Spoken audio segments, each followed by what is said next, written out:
Hi, I'm Dubba. I'm the director of Music Tech Fest, and this is the MTF podcast. Now, of course, I wasn't always director of Music Tech Fest. My previous job title was Professor of Music Industry Innovation at a university in the UK. And now, I guess there are role models and rock stars in pretty much every domain, but when you're a media and cultural studies academic, especially when the independent music business and social media are among the things you research and teach about, one of the true rock stars is Nancy Baym. She's the author of Personal Connections in the Digital Age, something that was on all of my compulsory reading lists for students and for friends. And her new book is all about that overlap between musicians, their fans, and the world of social media. It's called Playing to the Crowd: Musicians, Audiences, and the Intimate Work of Connection. Nancy is principal researcher at Microsoft Research in Cambridge, and she's also affiliated as a professor at MIT. Now, when we first met in person almost a decade ago, she pretty much immediately went from being someone whose work I admired and recommended to being someone I count as a good friend. It's an effect that she has on a lot of people, and you'll hear why. Of course, Nancy completely got what Music Tech Fest was about immediately, and she became one of our champions. She was responsible for MTF first going to the US in 2014. She established the first MTF Research Symposium, and she brought together a group of brilliant minds to co-author what became the Manifesto for the Future of Music Technology Research, or as we like to call it, the Music Techie Festo. That manifesto now shapes the whole ethos of everything that MTF does, and it's definitely worth a read. I'm going to link to it on the page for this show. Nancy joined us again at MTF in Stockholm last year to lead the MTF Research Symposium and to tell us all about her new book. It was a complete honor to sit down on the interview stage and talk music fandom, internet research, and the blurred lines between personal and professional on social media with the brilliant rock star academic Nancy Baym. Enjoy.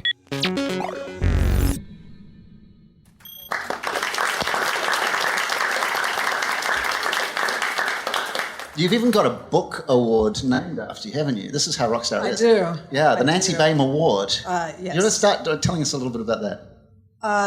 Well, in 1998, I guess, a group of us in communication departments were getting rather frustrated that people who were studying the internet seemed to be these sort of oddballs who were on the margins because the departments tended to think, well, that doesn't really seem like communication, it's got computers.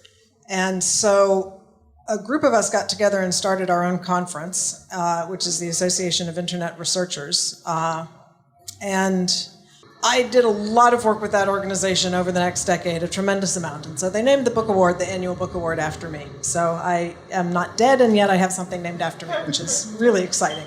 Much better than dying and getting a posthumous award. But you don't work at a university.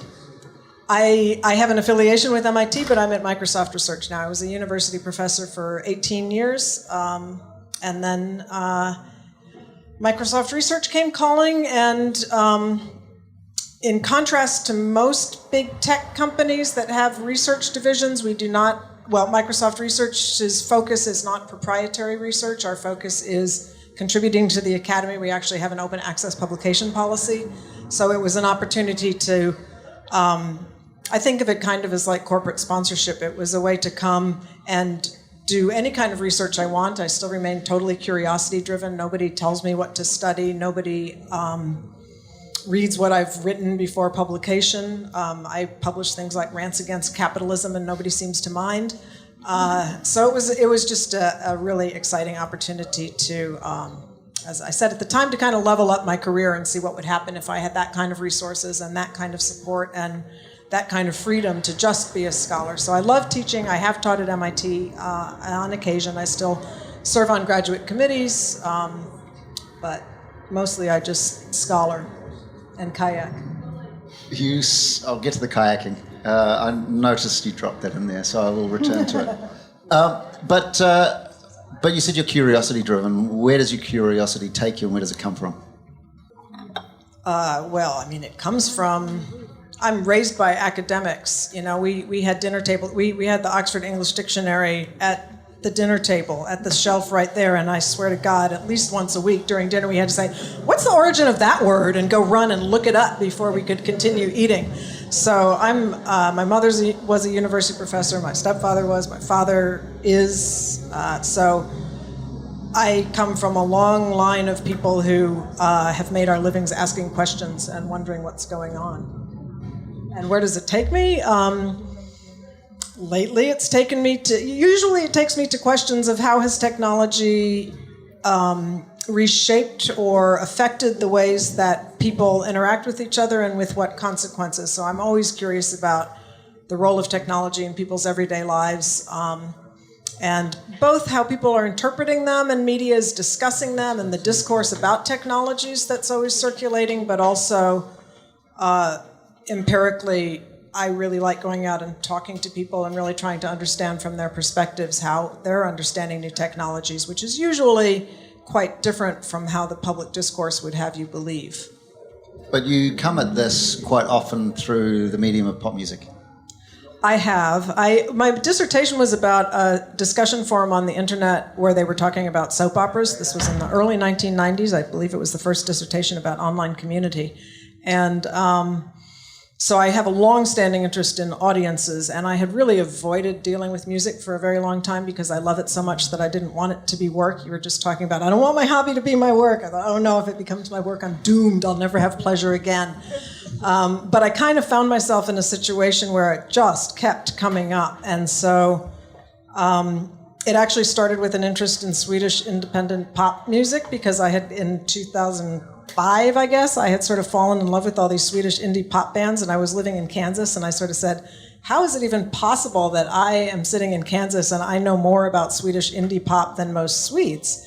So I wrote a series of papers about the fans of this music and the ways that the independent labels and artists at that time here were really supporting peer-to-peer formats and were really supporting MP3 blogs and really supporting the circulation of their materials outside of the market. And so I wrote a series of articles about what was going on there from the point of view of, first of all, what was happening, and then what was the fans' point of view, and sort of tried to enter into that discussion of, is this exploited labor, or are these people really, is it a labor of love that they're happy about? And the answer is yes. And about the musicians and the labels and what their ideal was in supporting this kind of view.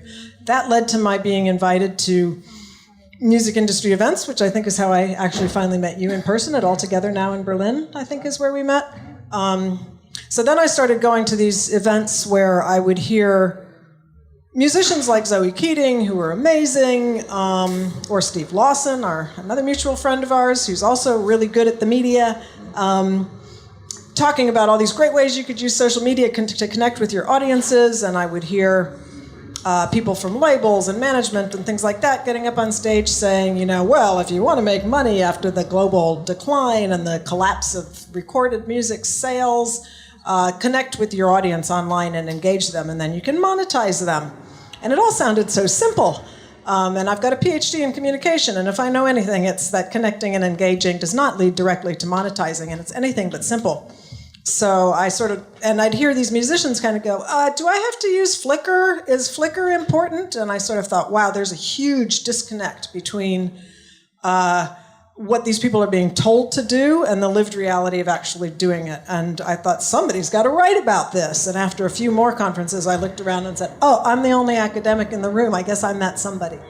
So that led to what became a book that's just come out. I have stickers now if you want a little souvenir, called Playing to the Crowd, Musicians, Audiences, and the Intimate Work of Connection, which is about what I call the relational labor of maintaining these relationships over time and the many conflicting desires that play out as you try to manage, is my music a commodity, or is it a social thing in which I want people to participate? Do I want to be intimate with my audience, or do I want to preserve distance? Do I want to treat them as a participatory community, or do I want to treat them as a market that I'm seeking to control? And these kinds of tensions that play out. So that's where it's taken me most recently, and I eagerly await finding out where it takes me next. One of the things I really like about your work is that it not only admits complexity, it kind of it goes out and finds it, and anything that is this kind of, should I be this or should I be that, or is this a good thing or is it a bad thing? You're always there going, no, it's not as simple as that. It's always more complicated than we think it is. And I guess one of the things almost, I guess, as a result of that, and personal connections in the digital age, which was your earlier book, which I used a lot in classes. It basically brought me to a couple of things with my students. Is one, whatever they say, no, it's more complicated than that. And the other one is, and it's discursive. It's basically, this is how we talk about these things. This isn't actually the manifest reality of these things. And that kind of distinction I find really, really interesting, of when you read the newspaper and say the music industry is X, Y, and Z, or these technologies cause X, Y, and Z. There are debates about whether it does or does not. Peanut butter gives you cancer or it doesn't give you cancer.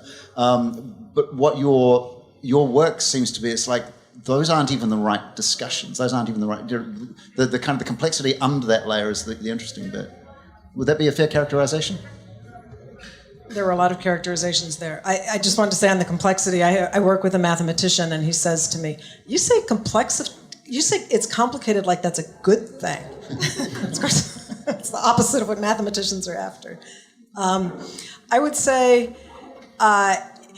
absolutely, it's always about nuance. It's always about complexity. It's always more complicated. I strongly believe in unpacking the discourse and separating the discourse from the empirical reality. I wouldn't say questions of, is this good or bad, are the wrong questions, but I would say they always need to be qualified by, is this particular practice using this particular thing good or bad for this kind of person, and if so, under what circumstances? Because it's never, cell phones are bad for teenagers. Ta-da! Take away the phones and they'll have no more mental illness. It doesn't work like that, and it never has worked like that. So, yeah, so it's always about, and often I'm driven, you asked where my curiosity comes from, often my curiosity comes from those kinds of claims that are out there in the world, often in the media, that tend to make me angry, like connect with your audience and monetize them. Connection is a route to monetization, which makes me very angry because I tend to think interpersonal communication is much more valuable than money, and that we mustn't just reduce it to a mechanism to get more money, that's inherently dehumanizing. I often say audiences are not ATM machines. So when I hear those claims in the media, to me, rather than ever taking them at face value, I always want to say, well, what's actually really happening there, and what can account for that? So for example, some early work I did, you hear the claim all the time that online conversations are not as good as face-to-face conversations. So I did a study where we had people recall the last significant voluntary social interaction they had had, and we looked at what kind of relationship was it and what medium was it. We controlled for those variables, and what we found was that if you really want to have high-quality conversations, the important thing is to avoid talking to acquaintances, because those are much lower quality than when you talk to people you love. Duh, right? Medium is irrelevant. Relationship is everything. So that's kind of the way that I like to go at it, is say, oh, you say so? Huh. I'm really discouraged a lot of the time at the way that people, they not just believe the discourse, they believe it about themselves. So I taught for more than 20 years, and if you think about that, that means that at the end I was teaching students whose parents were the age of students I had taught back at the beginning. And every single year, students told me that because of contemporary technology, they were not as good as having conversations as the generations before them had been.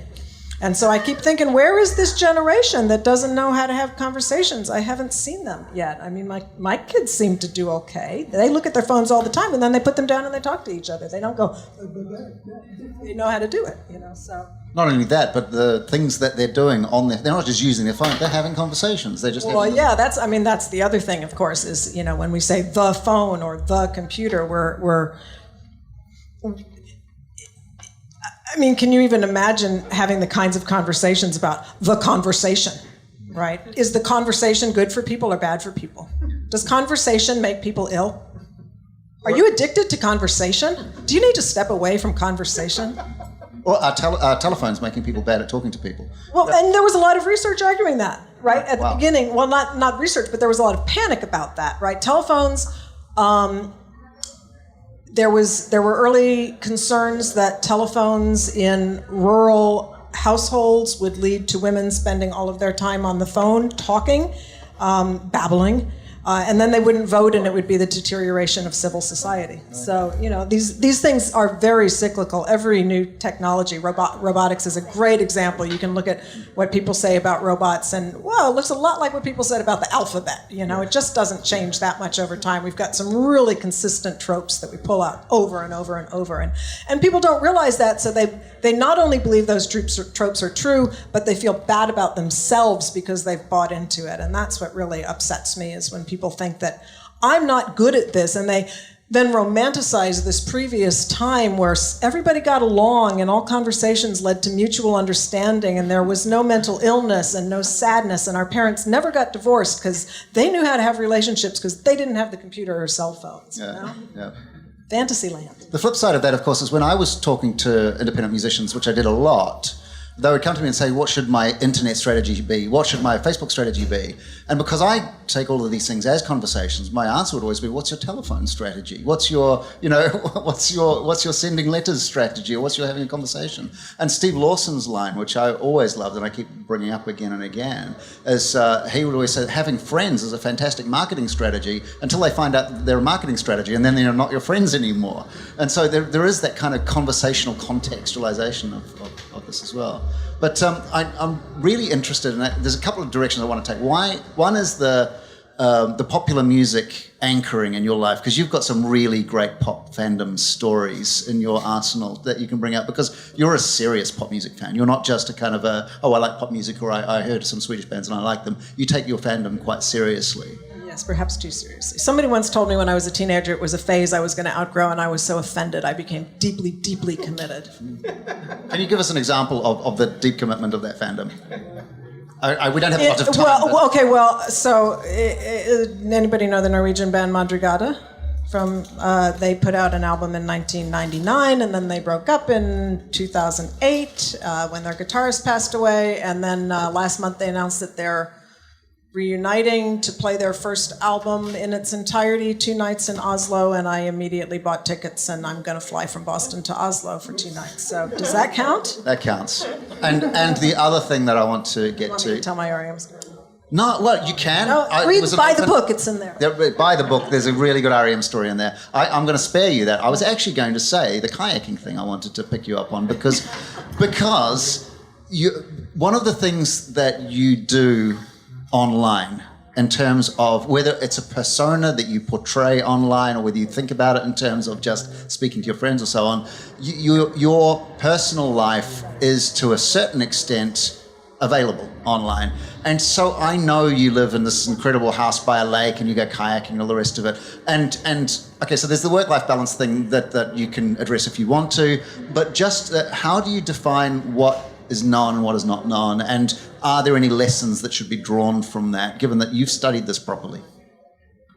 I actually have a really thought-through reason that I communicate that way. I mean, I have always communicated that way. That's always been, when I taught, I always use personal examples to illustrate concepts. The book you're talking about is full of a lot of personal anecdotes. The book I've just written has got a whole chapter where I talk about the posters I had on my wall when I was 13 and those kinds of things. So I've always found autobiography and personal example a really effective way to communicate other concepts to people.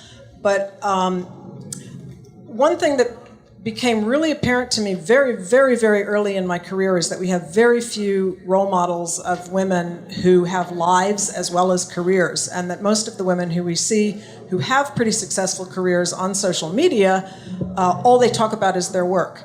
And I felt like it was really important that younger women have an example of a woman who has been extremely successful in the academy and who has a life. And I really wanted them to see, you know what, I'm a mom, and my things like we went through applying for college this year, which was kind of like hell. And I wanted people to see that this actually is an incredibly difficult process, and I'm really kind of freaked out about it and upset about it. And I have had so many people in different professions say offline, I'm so glad you posted that. It was so good for me to hear that. And that happens all the time, that men and women alike, but especially younger women say, oh my gosh, you give me hope that I can kayak and get tenure. So it's a really explicit, well, not explicit, but implicit, conscious feminist attempt to provide a model of a successful professional who cares about work-life balance and who has interests in things besides scholarship. But also cares about people. I mean, the one thing that you do that even people who put their personal lives online don't as often is you express love. Like your son, the way you talk about your kids online, it's like apropos of nothing. Oh my God, I love this kid. And I think that's really quite remarkable. I mean, it's really special, it's really beautiful, but it's quite remarkable and it's quite different to what you tend to see. Is that part of the plan? No, that's just me. I'm a loving person. I can't help it. I hug people. I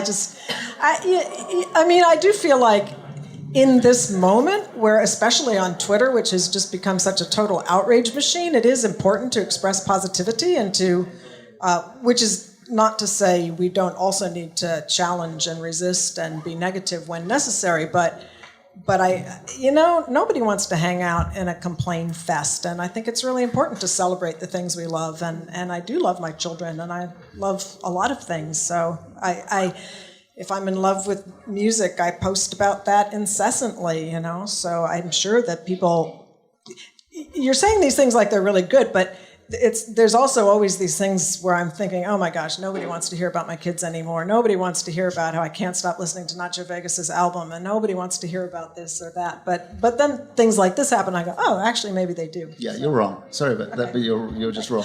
I will say, though, if you compare, and I think about this, my colleagues who are women who do the straight, I'm only going to talk about my work thing, and I'm not going to talk very often, and it's always going to be an announcement about what I'm up to. I've got a new release, a new paper that's just come out, or this is a brilliant book, you must read it, or whatnot. I find those accounts kind of boring, but they have so many more followers. So, well, let's give you an opportunity here to say the name of your new book again. The book is called Playing to the Crowd, Musicians, Audiences, and the Intimate Work of Connection. And it's I available do have now? stickers. You have stickers. All right, Nancy Baym, thank you so much for joining us at Music Tech Fest. The brilliant Nancy Baym. And that's the MTF podcast. Hope you enjoyed, and if you did, that you tell someone else about it so they can too. We're going to be on the road pretty soon. The MTF podcast is coming to Manchester, Frankfurt, and South by Southwest in Austin, Texas. I'm going to tell you more about that next time, but in the meantime, have a fantastic week, and we'll talk soon. Cheers.